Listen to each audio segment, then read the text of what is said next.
স্মৃতির অতীতে চলে যাওয়া বাংলার বাঘ স্যার আশুতোষ মুখোপাধ্যায়ের স্মৃতিচারণা করব। সেই ধন্য নরকুলে লোকে যারে নাহি ভুলে, মনের মন্দিরে যারে পূজে সর্বজন। 19 শতকে বাংলার বুকে এমন অনেক মনীষী আবির্ভূত হয়েছিলেন যারা আমাদের মনের মন্দিরে সর্বদা পুজো পেয়ে থাকেন। তাদের মহৎ কর্মের জন্য আমরা বাঙালি হিসেবে সত্যিই গর্বিত। এইরূপ একজন স্বনামখ্যাত পুরুষ সিংহ ছিলেন যিনি বাংলার বাঘ নামে সর্বাধিক পরিচিত। আজ থেকে 155 বছর আগে কলকাতার বউবাজারে 1864 খ্রিস্টাব্দের 26শে জুন এই তারিখে আশুতোষ মুখোপাধ্যায় জন্মগ্রহণ করেছিলেন।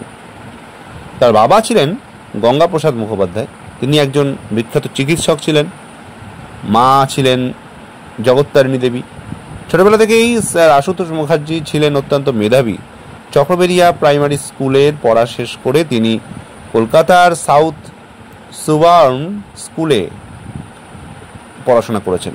তিনি পড়াশোনাতে অত্যন্ত মনোযোগী ছিলেন, অধ্যাবসায়ী ছিলেন। সারাদিন এত পড়াশোনা করতেন যে তার স্বাস্থ্য ভেঙে যাওয়ার উপক্রম হলো। তখন একদিন তার পিতা তাকে একটা ঘরে আবদ্ধ করে রাখলেন। সারাদিন শেষে ঘরের দরজা খুলে দেখা গেল যে ঘরের মেঝেতে ও দেয়ালগুলিতে অঙ্ক কষা জ্যামিতি আঁকা রয়েছে। সকলে ওনার অধ্যাবসায় দেখে বিস্মিত হলেন। প্রবেশিকা পরীক্ষায় তিনি দ্বিতীয় স্থান, বিএ পরীক্ষায় প্রথম স্থান লাভ করলেন। সেই সঙ্গে প্রেমচাঁদ রায়চাঁদ বৃত্তি বা স্কলারশিপ লাভ করলেন। তার অঙ্কশাস্ত্র সম্পর্কে কয়েকটি তথ্যপূর্ণ প্রবন্ধ ইংল্যান্ডেও প্রকাশিত হওয়ায় তার নাম সর্বত্র ছড়িয়ে পড়ে। স্যার আশুতোষ মুখার্জি শুধুমাত্র অঙ্কশাস্ত্রে পণ্ডিত ছিলেন না, তিনি বিজ্ঞান, দর্শন, আইন, এমনকি বাংলা সাহিত্যের ক্ষেত্রেও কৃতিত্বের পরিচয় দিয়েছিলেন যথেষ্ট। আইন গবেষণা করার জন্য তিনি ডক্টর অব ল উপাধিতে ভূষিত হয়েছিলেন। 1903 খ্রিস্টাব্দ থেকে 1913 খ্রিস্টাব্দ পর্যন্ত তিনি ক্যালকাটা ইউনিভার্সিটির উপাচার্য পদ অলঙ্কৃত করেছিলেন। 24 বছর বয়সে তিনি কলকাতা বিশ্ববিদ্যালয়ের উপদেষ্টা মণ্ডলীর সদস্য নির্বাচিত হয়েছিলেন। তিনি আজীবন কলকাতা বিশ্ববিদ্যালয়ের উন্নতিকল্পে নানা প্রকার কাজ করেছিলেন। তিনি প্রথম বাংলা ভাষার মাধ্যমে শিক্ষা ব্যবস্থার প্রচলন করেছিলেন। তিনি আইন পরীক্ষায় ভালোভাবে উত্তীর্ণ হয়ে কলকাতা হাইকোর্টে ওকালতি করতে শুরু করেন। অল্পদিন পর নিজ প্রতিভার জেরে তিনি হাইকোর্টের বিচারপতির পদ অলঙ্কৃত করেছিলেন পর্যন্ত।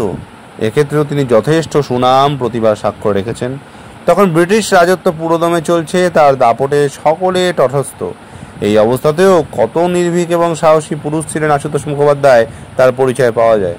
একদা তিনি আলিগড় থেকে ট্রেনে আসছেন। আশুতোষ মুখোপাধ্যায় সেখানে ট্রেনের মধ্যে ঘুমিয়ে পড়েছিলেন, তার নতুন জুতো খুলে রেখে ঘুমোচ্ছিলেন। এমন সময় একটা স্টেশনে একজন ইংরেজ সাহেব সেই কামরাতে আরোহণ করলেন। ধুতি চাদর পরিহিত এক বাঙালিকে ট্রেনের কামরার মধ্যে ঘুমোতে দেখে তিনি তো রেগে আগুন। তিনি আশুতোষের নতুন জুতো জোড়া জানলার বাইরে ফেলে দিয়ে অপর একটা বেঞ্চে ঘুমোতে শুরু করলেন। কিছুক্ষণ পরে স্যার আশুতোষের ঘুম ভেঙে গেল। তিনি তার জুতো দুটো দেখতে না পেয়ে বিস্মিত হলেন। তিনি বুঝতে পারলেন যে ওই ইংরেজ সাহেবই তার জুতো ফেলে দিয়েছে। আশুতোষও কম সাহসী ছিলেন না। তিনি দেখলেন সাহেবের মাথার ওপর তার টুপিটা ঝুলছে। আশুতোষ টুপিটা নিয়ে জানলা দিয়ে বাইরে ফেলে দিলেন। একটু পরে সাহেব ঘুম থেকে উঠলেন, কিন্তু তিনি তার টুপি খুঁজে না পেয়ে খুব রেগে গেলেন এবং স্যার আশুতোষকে টুপি সম্পর্কে জিজ্ঞাসা করলে আশুতোষবাবু নির্ভীকভাবে উত্তর দিয়েছিলেন, your hat has gone to fetch my shoes. সাহেব নিজের অন্যায় বুঝতে পেরে আশুতোষকে আর কিছু বলতে সাহস করলেন না। এরূপ তেজস্বী নির্ভীক পুরুষ বাঙালির মধ্যে খুবই কম দেখা যায়। তার এই তেজস্বিতার জন্য তিনি বাংলার বাঘ নামে সুপরিচিত। স্যার আশুতোষ মুখোপাধ্যায়ের মাতৃভক্তি ছিল প্রবল।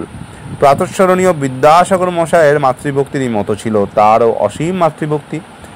একবার বাংলার তৎকালীন গভর্নর লর্ড কার্জন স্যার আশুতোষকে ইংল্যান্ড যাওয়ার জন্য আমন্ত্রণ জানান, কিন্তু তিনি তো তার মাতার ছেলেকে ইংল্যান্ড যেতে দিতে তার মায়েরও মত ছিল না, আর তারও ইচ্ছে ছিল না। স্যার আশুতোষ লর্ড কার্জনকে জানালেন, মায়ের অমতে আমি ইংল্যান্ডে যেতে পারবো না মশাই। তখন গর্বিত লর্ড কার্জন আশুতোষকে লিখলেন, আপনি আপনার মাকে জানিয়ে দেন যে ভারতের বড়লাট আপনাকে ইংল্যান্ড যেতে আদেশ করেছেন। কিন্তু নির্ভীক আশুতোষ মুখোপাধ্যায় স্পষ্ট করে জানালেন, আমার কাছে মায়ের আদেশই সবচেয়ে বড় আদেশ। মায়ের আদেশ ছাড়া আমার পক্ষে ইংল্যান্ড যাওয়া সম্ভব নয়।